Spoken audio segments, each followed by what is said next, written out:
एक बार की बात है, यशोदा मैया प्रभु श्री कृष्ण के उल्लंघनों से तंग आ गई और छड़ी लेकर श्री कृष्ण की ओर दौड़ी।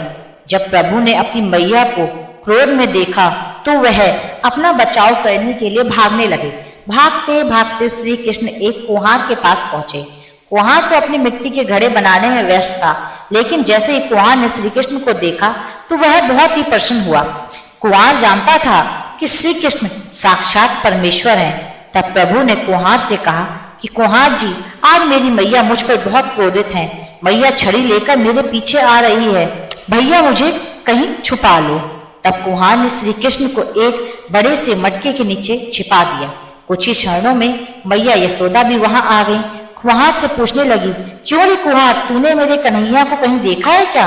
कुम्हार ने कह दिया, नहीं मैया, मैंने कन्हैया को तो नहीं देखा। श्री कृष्ण यह सब बातें बड़े से घड़े के नीचे छुपकर सुन रहे थे। मैया तो वहां से चली गई। अब प्रभु श्री कृष्ण कुम्हार से कहते हैं, कुम्हार जी, यदि मैया चली गई हो तो मुझे इस घड़े से बाहर निकालो। कुम्हार बोला, ऐसे नहीं प्रभु जी, पहले मुझे 84 लाख योनियों के बंधन से मुक्त करने का वचन दो। भगवान मुस्कुराए और कहा, ठीक है, मैं तुम्हें 84 लाख योनियों से मुक्त करने का वचन देता हूँ। अब तो मुझे बाहर निकालो। कुम्हार कहने लगा, मुझ अकेले नहीं प्रभु जी, मेरे परिवार के सभी लोगों को 84 लाख योनियों के बंधन से मुक्त कराने का वचन दोगे तो मैं इस घड़े से बाहर निकालूंगा। प्रभु श्री कहते हैं, चलो ठीक है, उनको भी 84 लाख योनियों के बंधन से मुक्त होने का मैं वचन देता हूँ। अब तो मुझे बड़े से घड़े से बाहर निकाल दो। अब कुम्हार कहता है, बस प्रभु जी, एक विनती और है, अभी भी पूरा करने का वचन दे दो तो मैं आपको बड़े से घड़े से बाहर निकाल दूंगा। भगवान बोले, वो भी बता दे, क्या कहना चाहते हो? कुम्हार कहने लगा, प्रभु जी, जिस घड़े के नीचे आप छुपे हो उसकी मिट्टी मेरे बैलों के ऊपर लाद के लाई गई है। मेरे इन बैलों भी 84 के बंधन से मुक्त करने का वचन दे दो। भगवान ने कुम्हार के प्रेम का प्रसन्न होकर बोले, उन बैलों को भी 84 लाख योनियों के उससे बंधन से मैं मुक्त करता हूँ।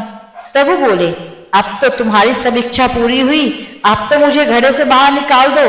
तब कुम्हार कहता, अभी नहीं भगवान, बस अंतिम इच्छा और है, उसे भी पूरी कर दीजिए। यह है, जो भी प्राणी हम दोनों के बीच के इस संवाद को सुनेगा उसे भी आप 84 लाख योनियों बंधन से मुक्त करेंगे। बस यह वचन दे दो, मैं आपको इस घड़े से बाहर निकाल दूंगा।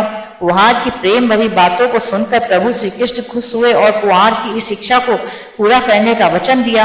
फिर कुम्हार ने बाल श्री कृष्ण को बड़े से घड़े से बाहर निकाल दिया।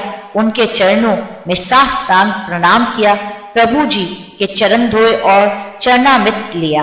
अपनी पूरी झोपड़ी में चरणामृत का छिड़काव किया और प्रभु जी के गले लगकर इतना रोए कि प्रभु भी विलीन हो गए। जरा सोचे, जो बाल श्री कृष्ण 7 कोस लंबे चौड़े गोवर्धन पर्वत को अपनी एक छोटी सी उंगली पर उठा सकते हैं, तो क्या वो एक बड़ा घड़ा नहीं उठा सकते थे? लेकिन बिना प्रेम रीझे नहीं नटवर नंदन किशोर, कोई कितने भी यज्ञ करे, अनुष्ठान करे, कितना भी दान करे, चाहे कितने भी भक्ति करे, लेकिन जब तक मन में प्राणी मात्र के लिए प्रेम नहीं होगा, प्रभु श्री कृष्ण मिल ही नहीं सकते।